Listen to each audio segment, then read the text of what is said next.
السلام علیکم ناظرین، پروگرام فیکٹ میٹرز کے ساتھ میں ہوں سزین جہان خان۔ اسرائیلی حملے کے جواب میں ایران نے اسرائیل کے خلاف ڈرونز اور میزائلوں کے ساتھ بھرپور کارروائی کی ہے۔ ایران کی جانب سے دعویٰ کیا جا رہا ہے کہ اس نے اسرائیل پر بیلسٹک میزائل داغے ہیں۔ ایران کے ان حملوں کے بعد اسرائیلی حکام نے 3 ہلاکتوں کی تصدیق بھی کر دی ہے۔ ایران کے میزائلوں نے تل ابیب میں اسرائیل کی وزارت قومی سلامتی کی عمارت کو بھی نشانہ بنایا ہے۔ خطے کی بگڑتی صورتحال کے پیش نظر اقوام متحدہ کی سیکیورٹی کونسل کا ایک ہنگامی اجلاس ہوا، جس میں پاکستان نے ایران کی کھل کر حمایت کی۔ اقوام متحدہ میں پاکستان کے مستقل مندوب عاصم افتخار نے اپنے خطاب میں کہا کہ اسرائیل کی جارحیت ناقابل قبول ہے۔ ان کا کہنا تھا اسرائیلی حملہ ایران کی خود مختاری اور علاقائی سالمیت کی خلاف ورزی ہے۔ ایران کو اقوام متحدہ کے چارٹر کے تحت اپنے دفاع کا حق حاصل ہے۔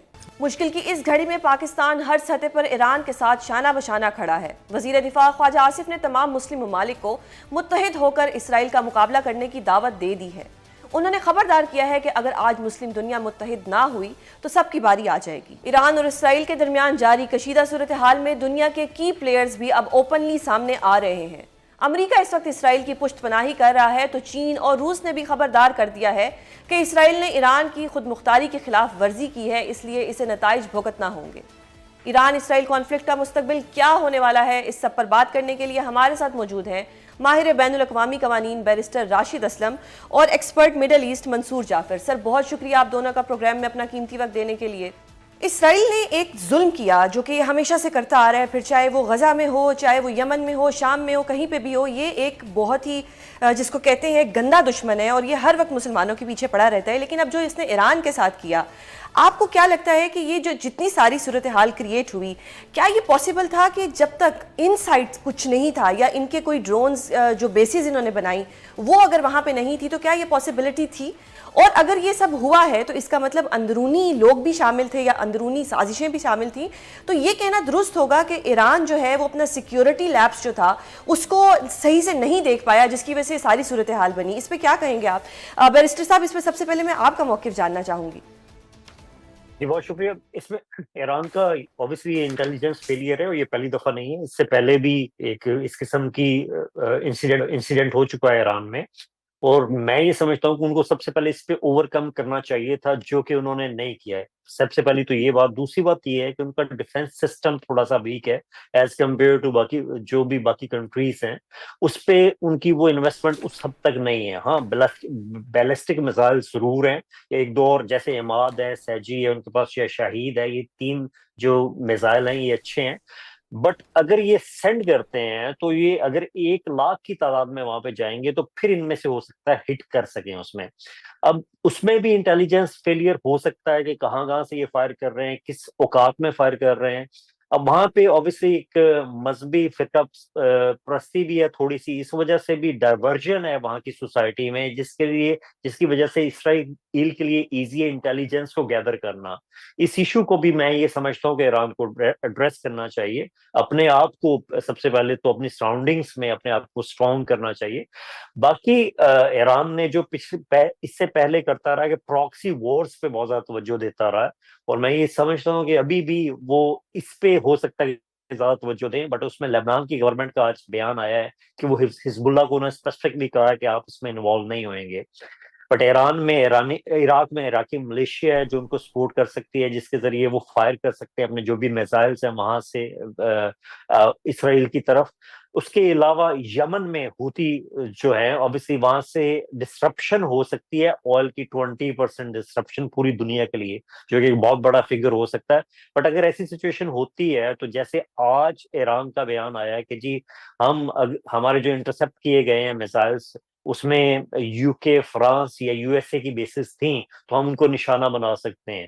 تو ایسی سچویشن میں یہ ہو سکتا ہے کہ یہ جنگ تھوڑی سی بڑھے، بٹ ایران اس جنگ کو لمٹ کرنا چاہتا ہے، وہ لمبا نہیں کھینچنا چاہتا۔ ہو سکتا ہے یہ 2-3 ویک کے لیے یہ جنگ جاری رہے، لیکن اس میں پھر ایک دفعہ میں آپ کے توسط سے کہنا چاہوں گا کہ ایران اوبیسلی جو IAEA کی جو رپورٹ ہے اس کے مطابق ایران کی جو 80% سے 60% سے زیادہ انریچمنٹ کا جو ان کا ٹارگٹ تھا وہ پورا ہوا ہے۔ تو ہو سکتا ہے کہ وہ اس ٹیکنالوجی کی طرف جائیں، اٹامک دوڑ میں وہ شامل ہو جائیں کہ وہ اٹامک اپنا تجربہ کریں. تو یہ ساری سچویشن اس وقت خطے میں ہے. آگے اب دیکھتے ہیں کہ اگلے 2 دنوں میں کیا سچویشن ہوتی ہے. صحیح. منصور سر، یہ جو ایران نے جوابی وار کیا، ڈو یو تھنک کہ کیا ایران کے پاس ریٹیلیٹ کرنے کی صلاحیت بھی ہے، یا بس یہ اتنا ہی وار کر سکتا تھا جو اس نے کل رات کو کر دیا، یا یہ مزید کرے گا؟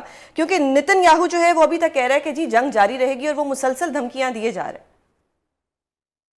اس میں کوئی شک نہیں، ایران کی جو ملٹری کیپیبلٹی ہے وہ ایٹ پار تو نہیں کہہ سکتے ہم امریکہ کے جو لاڈلے بیٹے ہیں اس وقت اسرائیل کی شکل میں مڈل ایسٹ کے اندر، لیکن ایران جو ہے اس نے اپنا میٹل دکھایا ہے. اور یہی وجہ ہے کہ اس وقت آپ نے دیکھا کہ ایران کی طرف سے جو ان کا وعد الصادق نامی آپریشن، اس کے 5 فیزز ابھی ہوئی ہیں، لیکن آپ نے دیکھ لیا کہ انٹرنیشنل ڈپلومیسی جو ہے وہ کتنی سرعت کے ساتھ، کتنی تیزی کے ساتھ جو ہے وہ انفولڈ ہوتی ہوئی دکھائی دے رہی ہے.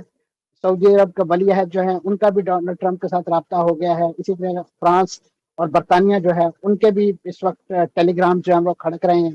یہ بنیادی طور پہ جو اس وقت پوٹینشل ہے اس وقت ایران کے پاس، اور ایران نے جو اپنا ایک لحاظ سے تھوڑا بہت اس کا حصہ دکھایا ہے.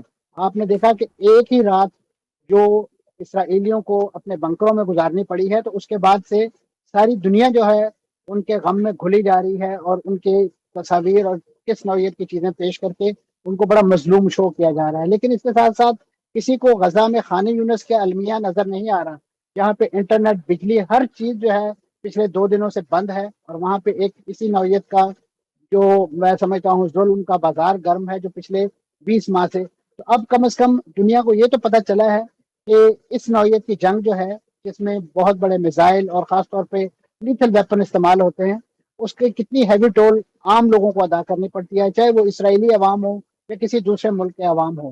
درست. لیکن اس کو ہیونگ سیڈ دس، اس بات کو میں سمجھتا ہوں جو ایران جو ہے وہ اس جنگ کو لمبا بھی کھینچ سکتا ہے، اس لحاظ سے کہ جب تک اور اس وقت ایران کی پوری اسٹریٹجی ہے کہ ایران بھی اس وقت جنگ بندی کے حوالے سے کوئی مذاکرات نہیں کر. ابھی آج جو کل مذاکرات ہونے تھے اسی جوہری توانائی کے جوہری ایشو کے حوالے سے امریکہ کے ساتھ، ان کے ویٹکوف کے ساتھ، تو وہ تو اب ظاہر ہے اب معطل کر دیے گئے ہیں انڈیفینٹ پیریڈ کے لیے.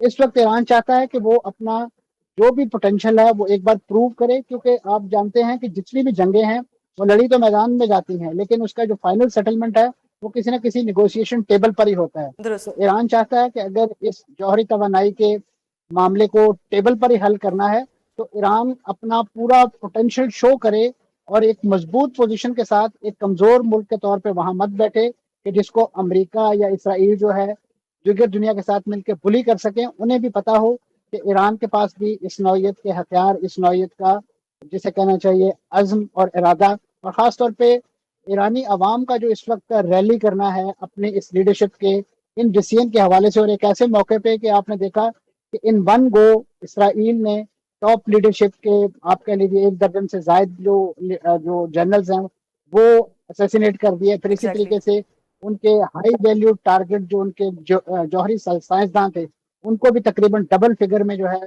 تو اس سر وقت تک پھر آپ شہید کو کیا جا لگتا ہے سکتا. کہ کیا اور ایران کے پاس اتنا پوٹینشیل ہے کہ انہوں نے اپنے اتنے جو ان کی اہم شخصیات تھیں ان کو مروا دیا، ان کو وہ تحفظ نہیں فراہم کر سکے، ان کے ملک کے اندر اسرائیلی ایجنٹ موجود تھے وہ ان کا نہیں پتہ لگا سکے، تو کیا ایران کے پاس ابھی بھی اتنی پاور یا اتنی پوٹینشیل یا اتنی اسٹرینتھ ہے کہ وہ اس وار کو پرولونگ کر سکے؟ دیکھیے جی، ایران نے تو یہ ثابت کر دیا ہے نا اپنا اس وقت یہ جو میزائل اٹیک لانچ کر کے، اور اس وقت جس طریقے سے دنیا جو اسرائیل اور امریکہ کا ساتھ دے رہی ہے. آپ دیکھیے کہ اردن سے جو ہے ان کے فائٹر پلینز جو ہیں وہ ایرانی جو ڈرونز ہیں ان کو شوٹ کر رہے ہیں. یس. جو برطانیہ کے نیول بیسز ہیں، اور خود ایون اس وقت جو ایران نے جو اپنے یہ میزائل فائر کیے ہیں وہ صرف اور صرف لینڈ سرفیس سے نہیں کیے ہیں، وہ انہوں نے سب میرینز کے اندر سے بھی میزائل فائر کیے ہیں، جو اس دنیا کے لیے میں سمجھتا ہوں بہت بڑی حیرانی اور سرپرائز ہے کہ ایران کس طریقے سے. اور ایران کے پاس تو ابھی اور بہت سا ایسا پوٹینشیل ہے کہ جو وار زون سے ہٹ کے ہے. خاص طور پہ اگر انہوں نے جو بین الاقوامی شپنگ لین، خاص طور پہ جو اسٹریٹ آف ہارمز جو ہے اس کو اگر انہوں نے چوک کر دیا، تو جیسے بریکسن صاحب نے فرمایا کہ 20% جو بحیرہ احمر کی جو ٹریفک ہے وہ حوثی اس وقت جو ہے وہ ڈسرپٹ کر سکتے ہیں یا کر چکے ہیں. تو آپ سمجھ سکتے ہیں کہ اس وقت امریکہ جس پیٹرو ڈالر یا جس تیل کے سر پہ جو ہے یہ ساری جنگ جو ہے اس پورے خطے پہ مسلط کیا ہوا ہے، تو وہ تقریباً 3 دن کے اندر اندر ان کی تو اپنی گاڑیاں جو ہیں وہ اسٹینڈ اسٹل ہو جائیں گی. تو اس وقت اور خاص طور پہ جو بڑے پیمانے پہ اکنامک اس کی ٹول ادا کرنی پڑے گی, تجارت کو نقصان پہنچے گا. ابھی آپ بالکل دیکھیے کہ ان 2-3 دنوں کی جنگ کے اندر پورے گلف کی جو ہے ایئر اسپیس چوک ہے, وہاں پہ کسی قسم کی کوئی ایئر ٹریفک الاؤ نہیں ہے. اور اس سے پہلے اسرائیل کے اندر تقریباً ہر دوسرے تیسرے دن جو ہے حوثی میزائل جو ہیں وہ آ کے گرتے تھے, اور اس کے بعد تمام جو بین الاقوامی ایئر لائنز ہیں.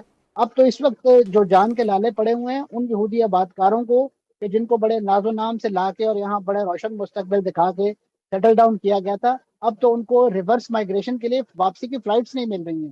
تو صحیح. لگ یہی رہا ہے کہ جس طریقے سے غزہ جنگ کے آغاز پہ امریکہ بہادر نے اپنا جو بحری بیڑا بھیجا تھا تاکہ وہ یہاں پہ جو ایگزٹ کرنا چاہتے ہیں یہودی آباد کار ان کو واپس لے جائے, اس وقت تو اسرائیل کو اپنی جو غزہ کی جنگ ہے اس کے نتیجے میں اپنے قیدی وہاں سے چھڑانا مشکل ہو گئے ہیں. تو ابھی تو ریسنٹ جو اطلاعات آئی ہیں اس میں یہ ہے کہ جو ایک F-35 طیارہ گرا ہے اس کی جو فیمیل پائلٹ ہے وہ بھی ایرانیوں کے قبضے میں ہے. تو درست. اس وقت ایران کا جو پوزیشن ہے وہ نیگوسیشن کے حوالے سے, اور خاص طور پہ جو جو چیزیں اس کے پاس وار زون سے ٹھیک آ سر. رہی ہیں, میں سمجھتا ہوں کہ اس کا ٹھیک ہے بیرسٹر صاحب, آپ کو لگتا ہے کہ ایران کو جواب دینا چاہیے, اور کیا ایران کے پاس اتنی صلاحیت ہے اتنے اپنے قیمتی لوگ مروانے کے باوجود کہ وہ جواب دے سکیں, یا ایران کو ٹرمپ صاحب کی ڈیل مان لینی چاہیے؟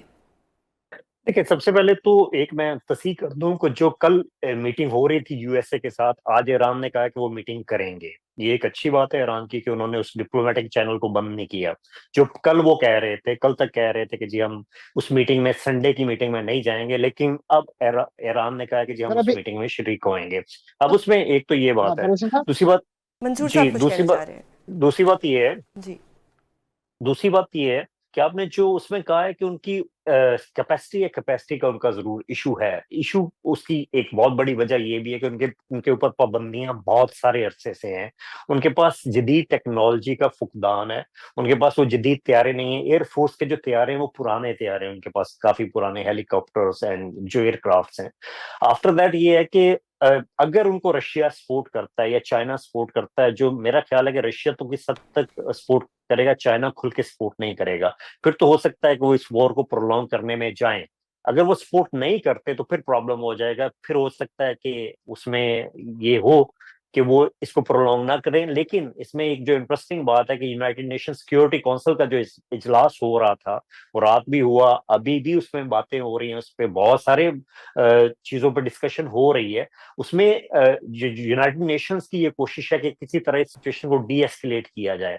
اگر سچویشن ڈی ایسکیلیٹ ہوتی ہے تو اس صورتحال میں یہ ہو سکتا ہے کہ یہ دوبارہ میز پہ بیٹھ جائیں, ٹیبل پہ بیٹھ جائیں, کیونکہ امریکہ کا یہ ہے کہ ان کی یورینیم کی افزودگی جو ہے 3.6% سے زیادہ نہیں ہونی چاہیے, جو کہ IAEA کی رپورٹ تھی کہ وہ 60% سے اوپر چلے گئے ہیں, جس کی بیس پہ انہوں نے حملہ کیا. یہ اب حملہ اس میں کر ایک دیا, اور بالکل. جو انٹرنیشنل لا یہ کہتا ہے کہ آپ حملہ نہیں کر سکتے اس طرح. اگر اس قسم کی آپ کے پاس رپورٹ ہے تو آپ کو سب سے پہلے یونائٹڈ نیشن سیکیورٹی کونسل میں جانا چاہیے. بالکل. اب یہ جس بیس پہ گئے ہیں وہ یونائٹڈ نیشن کے واچ ڈاگ کی رپورٹ ہے. یونائٹڈ نیشن کے واچ ڈاگ کے جو ہیڈ ہیں رافیل گروسی, اس نے آج کہا ہے کہ جی کسی بھی صورت میں آپ کو حملہ نہیں کرنا چاہیے تھا, اور یہ جنیوا کنونشن بھی پروہبٹ کرتا ہے کسی بھی ریاست کو کسی کے نیوکلیئر ہیڈز پہ حملہ کرنے کی. اس لیکن کی سر وجہ یہ یونائٹڈ نیشن ہوتی ہے, کوئی کردار بھی ادا نہیں کر سکا. بے شک ایک ہنگامی اجلاس بلایا, سیکیورٹی پہ بات بھی کی, اگر غزہ کی بات کی جائے, آج ایران کی بات کی جائے, تو صرف ڈسکشن ہو رہی ہے, ان کا کردار کہیں پہ بھی نہیں دیکھا جا رہا.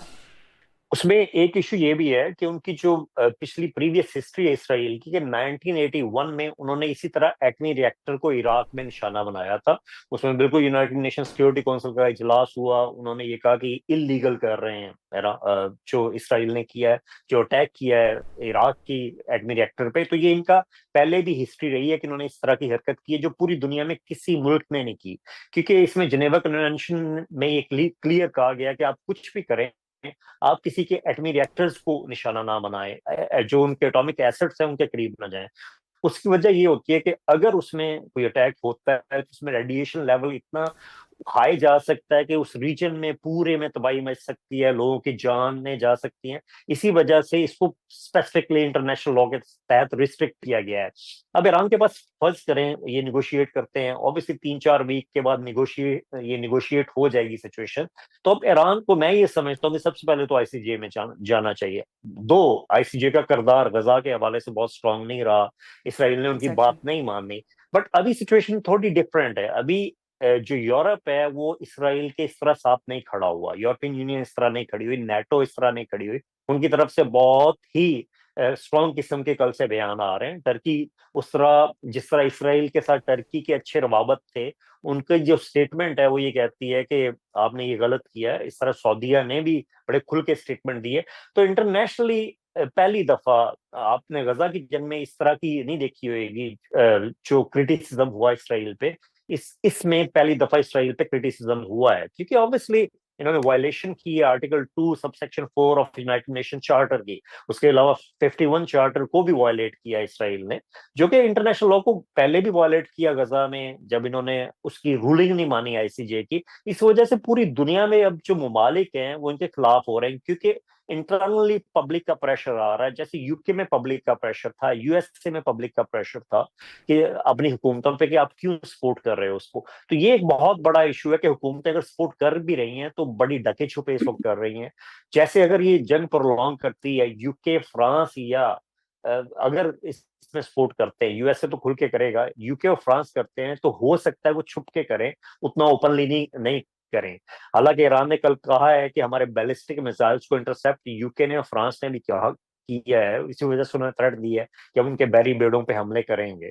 میں یہ سمجھتا ہوں کہ ان کی ایک اچھی بات ہے کہ انہوں نے اس قسم کی اسٹیٹمنٹ جاری کر دی ہے کہ آپ اس سے پیچھے رہیں. درست. اب اس میں یو کے، فرانس یا یو ایس اے بھی براہ راست جنگ میں نہیں جانا چاہتے. اور دوسری بات یہ ہے انٹرنیشنلی جو اہم چیز ہے کہ یو ایس اے کی نیگوشیٹ کر رہا تھا اس ڈیل کو 3.6 سے نیچے لانے کے لیے، یورینیم کی افزودگی، اس کو آبویسلی سبوتاز کر دیا اس پورے ڈائیلاگ کے پروسیس کو اسرائیل نے. اس کی وجہ سے بھی امریکہ بہت خوش نہیں ہے اس بات پہ.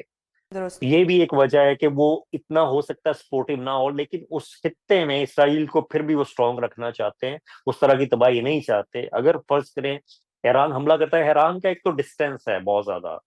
اس میں سچویشن یہ ہو سکتی ہے کہ اگر یہ جنگ پرولونگ ہوتی ہے تو ہو سکتا ہے کہ اسرائیل جارڈن میں گھسے، جارڈن کی آبادیوں پہ قبضہ کرے. وہ یعنی ادھر کا بھی خطرہ ہے. کیونکہ اسرائیل کی یہ ہمیشہ سے یہ ہوتی ہے کہ کسی بھی جنگ کو زمین کو ہتھیانے کے لیے یوز کرتا ہے، تو اسرائیل بالکل فائدہ ضرور اٹھاتا ہے. اس ٹھیک میں سر. اوبیسلی سر نیتن یاہو نے یہ بالکل کیا ہے ٹھیک ہو تو گیا. وہ منصور سر آپ سے جاننا چاہوں گی کہ یہ آپ کو یہ حالات سلجھتے ہوئے نظر آ رہے ہیں یا مزید بگڑتے ہوئے نظر آ رہے ہیں؟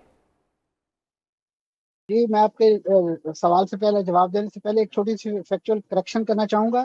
ویلسے صاحب نے فرمایا کہ مذاکرات جو ہیں جو جوہری توانائی کے حوالے سے وہ کل ہونے جا رہے ہیں.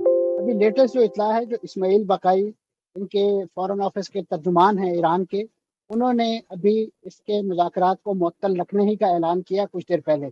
بہرحال ہیونگ سیڈ دس، آپ کے سوال اگر کائنڈلی ریپیٹ کر سکیں. جی سر، میں یہ جاننا چاہ رہی ہوں کہ حالات سلجھیں گے یا مزید خراب ہوں گے؟ جی اس وقت جو سچویشن ہے، اگر تو یہی پیس رہی، یہی رفتار رہی معاملات کی، خاص طور پہ ایران کی طرف سے حملے اور پھر اسی کا جواب اسرائیل کی طرف سے وہ جاری رہا، تو میں سمجھتا ہوں کہ اس کے پوٹینشیل اپنی جگہ موجود ہے اس جنگ کے پھیلنے کا، اور نہ صرف پھیلنے کا بلکہ لمبا ہونے کا. کیونکہ ابھی تک جو ہے امریکہ نے اس نوعیت کی کوئی انڈیکیشن نہیں دی کہ جس میں اسرائیل کو کم از کم کوئی ایسا اشارہ کنائیہ ملا ہو کہ اینف از اینف، آپ نے بہت کچھ کر دیا، ہماری بڑی خدمت کر دی. ایران کو ڈی نیوکلیئرائز کرنے کے حوالے سے جو امریکن پلان تھے، اور خاص طور پہ ڈونلڈ ٹرمپ کا جو پہلے دور اقتدار کا انکمپلیٹ ایجنڈا تھا جب انہوں نے جے سی پی او سے نکالا، اور خاص طور پہ اس معاہدے سے نکلے ہیں امریکہ، تو اس کے ساتھ ساتھ اب انہوں نے اپنے دوسرے دور اقتدار میں یقیناً اسی انفنش ایجنڈے کو جو ہے وہ اسرائیل کے تعاون سے پورا کرنے کی کوشش کی ہے. اب وہ کس حد تک اس میں کامیاب ہوئے ہیں یا کس حد تک کامیاب ہوتے ہیں یہ تو آنے والا وقت بتائے گا. لیکن اس وقت تک میں سمجھتا ہوں جس چیز کو بون آف کنٹینشن بنا کے یہ ساری جنگ شروع کی گئی ہے، ایران جو ہے اب جو مین اینڈ مٹیریل لاس اسے، یعنی ان کے ہائی ویلیو ٹارگیٹس اور ان کے اس نوعیت کے جو نقصانات ہو چکے ہیں، اس کے بعد کم از کم وہ اس ایشو سے تو بیک آؤٹ کرتا ہوا دکھائی نہیں دے رہا کہ وہ نہیں چاہے گا کہ اس وقت جو یورینیم افزودگی کے حوالے سے جو انٹرنیشنل سٹینڈرڈز ہیں، اور ایون ان کا جو علی خامنائی صاحب کا تو فتویٰ موجود ہے اس بارے میں کہ ایران کو کبھی بھی جوہری ہتھیار جو ہیں یا جوہری بم جو ہے نہیں بنانا چاہیے. ہم تو صرف سول مقاصد کے لیے توانائی کی ضروریات کے حوالے سے جو طبی ضروریات ہیں، جو زراعت میں اس کا استعمال ہے، ہم اس کو ایک لحاظ سے فیسیلیٹیٹ، کیونکہ ایران پر یقیناً جیسے بیرسٹر صاحب نے فرمایا کہ بڑی دیر سے پابندیاں عائد ہیں، اور وہ ایک پہلو کی نہیں ہیں. فائنانس سے لے کے زراعت، یعنی ہر جو شعبہ زندگی ہے اس سے ریلیٹڈ ہیوی قسم کی سینکشن جو ہیں ایران اس کا سامنا کرتا رہا. اور یہی وجہ ہے کہ ان کے جو اس وقت زیادہ سے زیادہ ہتھیار ہیں وہ بڑے افکار رفتہ ہیں. ایون آپ کو یاد ہوگا کہ ان کے جو پریزیڈنٹ کا جو طیارہ ہے جو ایئر کریش ہوا تھا، اس کا بھی جو اسپیئر پارٹ اویلیبل نہیں تھے، وہ اسی خراب حالت میں جو ہے وہ سرکاری دوروں کے لیے اسے استعمال کر رہے تھے، اور ایک حادثے کا شکار ہوئے جس میں اس وقت بھی بڑی ان کی ٹاپ بالکل. پولیٹیکل لیڈرشپ جو ہے وہ اس دنیا سے رخصت ہو گئی. ناظرین، بجٹ پیش کرنے کے بعد وفاقی حکومت مسلسل تنقید کی زد میں ہے. پاکستان تحریک انصاف نے بجٹ کو یکسر مسترد کیا تو پاکستان پیپلز پارٹی نے بھی بجٹ کے خلاف تحریک چلانے کا اعلان کر دیا ہے. اپوزیشن جماعتوں کا ماننا ہے کہ بجٹ میں عام آدمی کی مشکلات میں اضافہ کیا گیا ہے. وفاقی بجٹ کو عوام دشمن بجٹ قرار دے دیا گیا ہے. ایسے میں گزشتہ روز سندھ اور کے پی میں بھی بجٹ پیش کر دیے گئے ہیں. سندھ حکومت نے 34 خرب 51 ارب روپے کا صوبائی بجٹ پیش کر دیا ہے. بجٹ میں گریڈ 1 سے 16 تک کے ملازمین کی تنخواہوں میں 12% اضافہ، گریڈ 17 سے 22 کے ملازمین کی تنخواہوں میں 10% اضافہ، جبکہ پینشن میں 8% اضافے کی تجویز دے دی گئی ہے. تعلیم کے شعبے کے لیے 102.8 ارب روپے مختص کیے گئے ہیں، جبکہ صحت کے شعبے کے لیے 45.4 ارب روپے رکھے گئے ہیں. ضلعی ترقیاتی پروگرام کے لیے 55 ارب روپے، آبپاشی کے منصوبوں کے لیے 84 ارب روپے، زراعت، لائیو اسٹاک اور فشریز کے لیے 22.5 ارب روپے مختص کیے گئے ہیں. اسی طرح کے پی حکومت نے بھی 2119 ارب روپے کا بجٹ پیش کیا ہے، جس میں ترقیاتی پروگرام کے لیے 547 ارب روپے رکھے گئے ہیں. سرکاری ملازمین کی تنخواہوں میں 10% اور پینشن میں 7% اضافہ کیا گیا ہے. صوبے بھر میں کم سے کم ماہانہ اجرت 36,000 سے بڑھا کر 40,000 کر دی گئی ہے. صحت کے لیے 276 ارب روپے مختص کیے گئے ہیں، جبکہ اعلیٰ تعلیم کے لیے 50 ارب روپے اور یونیورسٹیز کے لیے 10 ارب روپے رکھنے کی تجویز دے دی گئی ہے. وفاقی بجٹ پر تنقید کرنے والی پاکستان پیپلز پارٹی نے سندھ میں اور پاکستان تحریک انصاف نے کے پی میں کس حد تک عوامی بجٹ پیش کیا ہے، اس سب پر بات کریں گے. ابھی ہمیں جوائن کر رہے ہیں صوبائی وزیر ناصر حسین شاہ. سر، بہت شکریہ پروگرام میں اپنا قیمتی وقت دینے کے لیے. بجٹ آپ کا آ گیا، اس پہ تو بات کریں گے، لیکن پہلے میں وفاق کے بجٹ پہ آپ سے بات کرنا چاہوں گی. کیا جو وفاق نے بجٹ پیش کیا ہے، آپ کو لگتا ہے کہ وہ غریب دشمن بجٹ ہے یا غریب مکاؤ بجٹ ہے؟ اللہم صلی علی محمد و آل محمد. دیکھیں، توقعات تو بہت تھیں کہ بہت اچھا بجٹ آئے گا.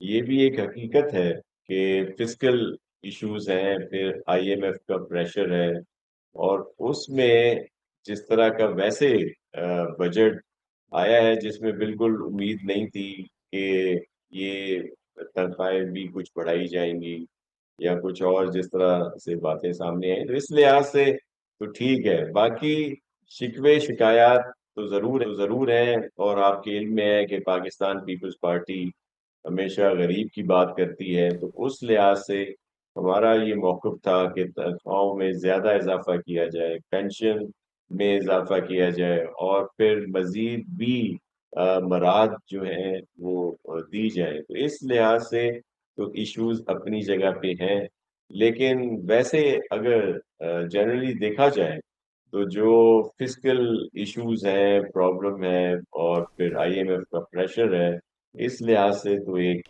بجٹ کہہ سکتے ہیں کہ کچھ ٹھیک ہے.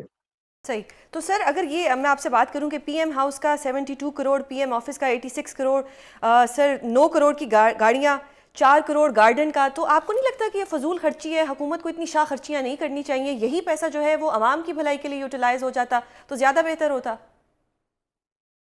جی بالکل. یہ جب اس طرح کی چیزیں بجٹ میں آئیں، اور خاص طور پر کچھ تنخواہوں میں جو ایک دم سے اضافہ بھی کیا گیا ہے، ایگزیکٹلی سر، خاص طور پر 600% تک اضافہ جو اسپیکر کی. جی تو وہ مناسب نہیں ہے اس طرح اضافہ کرنا. ایک طرف ہم لوگ کہہ رہے ہیں کہ فسکل ایشوز ہیں، دوسری طرف ہم ایک دم سے اتنا زیادہ اضافہ کر رہے ہیں، تو وہ نامناسب ہے. لیکن بہت سارے ایشوز ہوتے ہیں جس میں نظر آ رہا ہوتا ہے کہ جی خواہ کے پیسے رکھ دیے گئے ہیں، لیکن وہاں پہ ان چیزوں کی ضرورت بھی ہوتی ہے.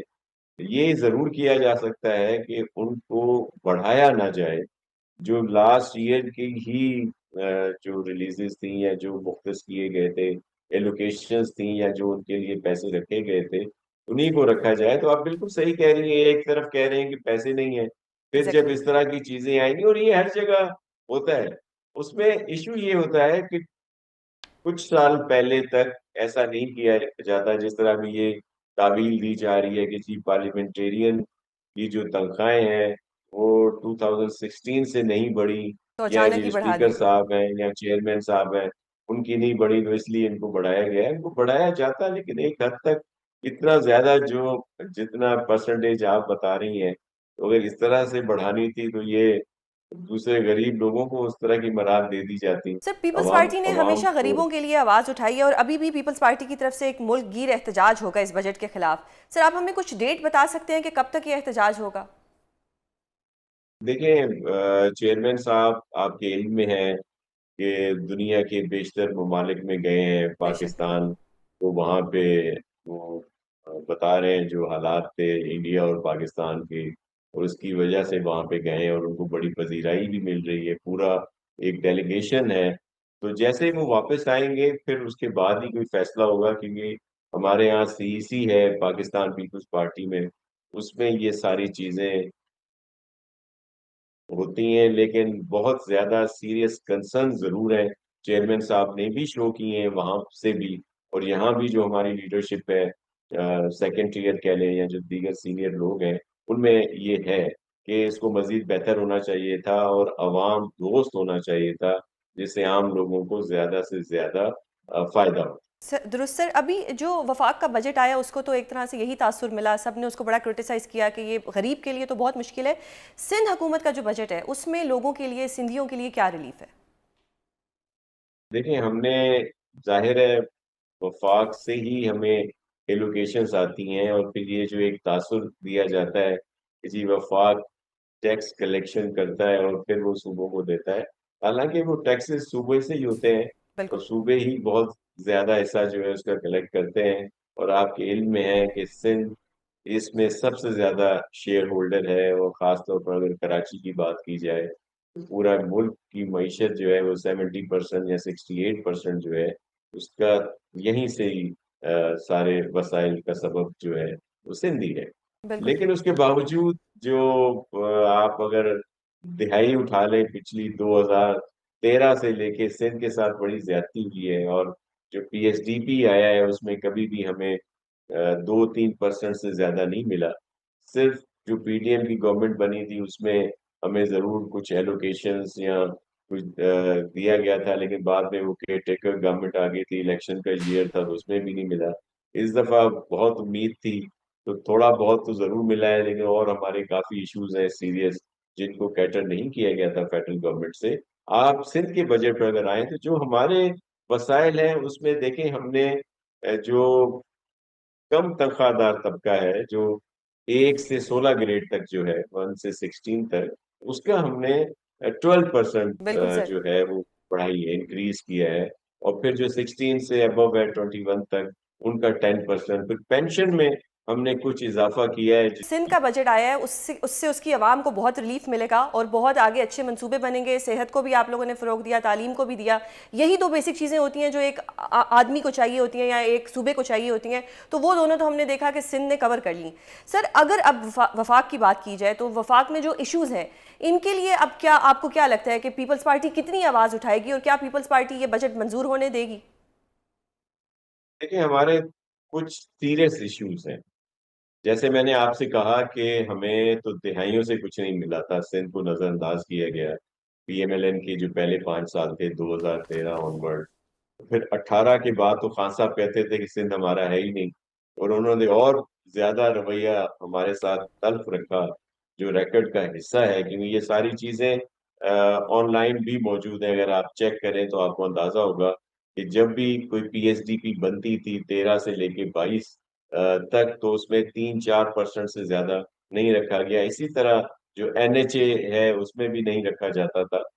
تو ایشو یہ ہے کہ ہم نے تو ایک تو کہا کہ ہمیں وہ 10 سالوں کا ازالہ ضرور کیا جائے، اور پھر جو ہمارے بہت دو اہم پروجیکٹ ہیں جس کے لیے سب بات کرتے ہیں، ایک K4 پانی کا، اور اس پہ بہت کم پیسے رکھے گئے، پھر جو ایک اصل سیگمنٹ ہے، ایک پورشن ہے موٹر وے جو پورے ملک میں ہے، ہونا تو پورٹ سٹی سے شروع چاہیے تھا، لیکن یہ آپ کے علم میں ہے کہ وہاں سے نہیں بنایا گیا تھا شروع میں، بعد میں جو ہمارا اپنا روڈ بنا ہوا تھا کراچی حیدرآباد اس کو بہتر کیا گیا، ملتان سکھر موٹر وے ضرور بنایا گیا، لیکن جو اصل اس کا پورشن رہتا ہے، سیگمنٹ رہتا ہے، وہ ہے سکھر حیدرآباد، جس کو لاسٹ گورنمنٹ میں بھی، پی ٹی ایم کی گورنمنٹ میں پرائم منسٹر صاحب نے افتتاح بھی کیا تھا، لیکن وہ ظاہر ہے جو نہیں بن سکا تھا، ہمیں اس پر بڑا افسوس ہے کہ اس کے لیے وعدے بھی کیے گئے، پی ایم صاحب نے اور سب نے کہا کہ وہ جی ہمارا بہت اہم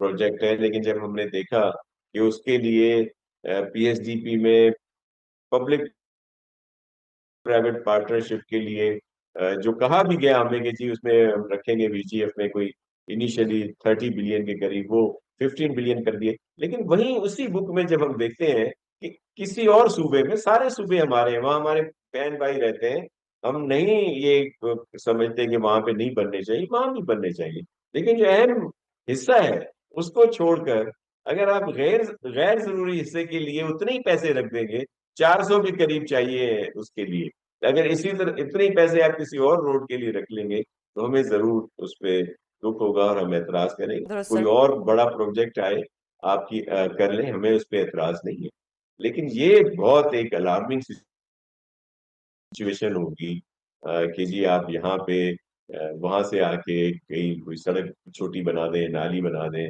کوئی باغ بنا دیں، یہ اس پہ ہمیں شدید تحفظات ہیں، میں بہت پر امید ہوں کہ پرائم منسٹر صاحب اس کا ضرور اثر۔ ناظرین ہمیں جوائن کیا ہے مزمل اسلم صاحب نے. سر بہت شکریہ پروگرام میں اپنا قیمتی وقت دینے کے لیے. سر جب وفاق کا بجٹ آیا تو آپ لوگوں کی پارٹی نے اسے بہت کرٹیسائز کیا، اور جتنا بھی آپ کرٹیسائز کر سکتے تھے آپ لوگ کرتے رہے. اب آپ کا جو اپنا بجٹ آیا ہے اس میں ایسا کیا ہے کہ جس میں آپ کو کرٹیسزم نہ ملے، اور اگر وفاق کے بجٹ کو اور آپ کے بجٹ کو کمپیئر کیا جائے تو اس میں عوام کے لیے کیا خوشخبری ہے؟ دیکھیں، اگر ہماری اپوزیشن ہمارے بجٹ کو کرٹیسائز نہیں کر پا رہی تو اس کا مطلب یہ کہ ہم نے کچھ اچھا کیا نا، اور بہترین کیا، تو اس وجہ سے کرٹیسائز نہیں کر پا رہی، کیونکہ ہماری جو گورنمنٹ ہے وہ عوام کا مینڈیٹ لے کر آئیے، تو عوام کی ایگزیکٹلی ہمارا پلس پہ ہاتھ ہے کہ عوام کیا چاہتی ہے اور عوام کی کیا مشکلات ہیں، اس کو مد نظر رکھتے ہوئے ہم نے بجٹ بنایا. ہمارا جو بجٹ ہے ٹیکس فری ہے، تاریخی بجٹ ہم نے بنایا. ہماری جو ڈیولپمنٹ ایکسپینڈیچر ہے، جو ترقیاتی اخراجات جسے کہتے ہیں، اس میں ہم نے 40% کا اضافہ کیا ہے. اس کے علاوہ جو ہمارے جو محصولات جو وفاق سے اور یہ ہے اس پہ ہم کام کر رہے ہیں. ہمارے صوبے کے لیے ہمیں ٹورزم جو ہے سب سے امپورٹنٹ چیز ہے، اس کے لیے ہم سڑکیں اور تمام چیزیں جو ہے اس پہ کام کر رہے ہیں، معدنیات پہ کام کر رہے ہیں. اور اس کے علاوہ جو سب سے امپورٹنٹ چیز ہے، ہم اپنے لوگوں کا تحفظ کر رہے ہیں، لا اینڈ آرڈر. اب آپ دیکھ لیں پچھلے چند مہینے سے آپ کو کوئی ایسی کوئی بری خبر نہیں ملی ہوگی لا اینڈ آرڈر سے ریلیٹڈ. پچھلے سال 2 کروڑ لوگوں نے جو ہے خیبر پختونخوا کا رخ کیا تھا سیاحت کے لیے. کسی ایک شخص نے جو ہے کمپلین نہیں کی لا اینڈ آرڈر کی، ان کے ساتھ کوئی بد انتظامی یا بدتمیزی ہوئی ہو. تو یہ تمام چیزیں ہیں. اور اس کے علاوہ مالی طور پہ خیبر پختونخوا حکومت بہت مستحکم ہوئی ہے پچھلے 1 سال میں. درست. تقریباً 250 ارب روپے کا ہم نے فائنینشیل امپیکٹ کریٹ کیا، جو تمام صوبوں کے مقابلے میں بہت بہتر تھا. درست. سر اگر بجٹ کی وفاق کے بجٹ کی بات کریں تو اس میں تنخواہوں میں 10% اضافہ ہوا اور پینشن میں 7%. اگر کے پی کے جو بجٹ آیا ہے اس کی بات کریں تو اس میں بھی اتنا ہی ہوا ہے، تو پھر تو وہ اضافہ ہونا جسٹیفائڈ ہے، چاہے پھر وہ وفاق کریں یا آپ لوگ کریں. دیکھیں، صرف تنخواہیں نہیں ہوتی نا، تنخواہوں کے علاوہ الاؤنسز بھی ہیں. خیبر پختونخوا حکومت نے اپنے تمام سرکاری ملازمین کی جو الاؤنسز ہیں 15% سے لے کے 80% تک وہ بھی بڑھائے تنخواہوں کے علاوہ، جس کی وجہ سے جو ہے ہماری، حالانکہ اس میں جن کے 15% ہوئے وہ کافی شکایت کر رہے ہیں، لیکن ہم نے الاؤنسز میں بھی جو ہے بہت بڑا اضافہ کیا. صحیح. تو سر ابھی جو آپ لوگوں نے کرٹیسزم کیا ہے، جو کہ سب کو ہی لگا ہے کہ ایک عوام دشمن بجٹ ہے، آپ لوگوں کی پارٹی نے بھی بہت کرٹیسائز کیا، اس کے لیے آپ کے کوئی احتجاج ہوگا؟ آپ لوگ کیا کریں گے؟ آپ کی کیا اسٹریٹجی ہوگی؟ دیکھیں، احتجاج تو ہم نے تو قوم کی نمائندگی کی ہے نا، کیونکہ قوم اس وقت جو ہے بہت پریشان ہے. ملک میں روزگار نہیں ہے، غربت کی شرح میں بہت زیادہ اضافہ ہو رہا ہے، کاروبار جو ہے تباہ ہو رہے ہیں، اور جو ٹیکس کی شرح اور جس طریقے سے ٹیکس لگایا جا رہا ہے تو اس وقت ملک سے لوگ چھوڑ کے جا رہے ہیں. 30 لاکھ لوگ پچھلے 30 سال میں جا رہے ہیں. تو اس وقت اگر عوام کی نمائندگی ہے تو وہ خیبر پختونخوا حکومت نے کی ہے. درست. اور سر صحت کے شعبے کی اگر بات کی جائے تو کے پی کے حکومت نے اس میں مزید اضافہ کیا ہے یا کیا اچھی خبر ہے کے پی کے لوگوں کے لیے؟ ہمارا جو بجٹ کا مجموعی حصہ ہے وہ 14.5% جو ہے وہ صحت کے لیے ہے. ہمارا پچھلے سال صحت کارڈ میں ہم نے 35 ارب رکھا تھا، اس سال ہم 41 ارب پہ لے گئے، اور صحت کے لیے مجموعی طور پہ تقریباً ہم نے 38 سے 40 ارب روپے پچھلے سال سے زیادہ اس میں اضافہ کیا ہے. نہ صرف یہ، صحت کارڈ میں ہم نے جو مہلک بیماری ہیں اس کو بھی اب شامل کر دیا، جس میں لیور ٹرانسپلانٹ، کڈنی ٹرانسپلانٹ، کوکلیئر، جو بچے جو بیچارے پیدا ہوتے جو ہے گونگے بہرے پیدا ہوتے ہیں ان کے لیے کوکلیئر لگتا ہے، وہ ہم نے پورا فری کر دیا ہے. اور اس سال ہم نے جو ہے کیتھ لیب جو ہے پورے کے پی میں جو ہے اس کو پھیلا دیا ہے. اس کے لیے ہم نے پروجیکٹس اناؤنس کر دیے ہیں. تو کافی خطیر رقم ہم نے ڈیولپمنٹ بجٹ میں اس کے علاوہ بھی رکھی ہے. درست سر بہت شکریہ پروگرام میں اپنا قیمتی وقت دینے کے لیے. ناظرین، پروگرام کا وقت ختم ہوتا ہے. کل آپ سے دوبارہ ملاقات ہوگی. اپنا بہت خیال رکھیے گا. اللہ حافظ.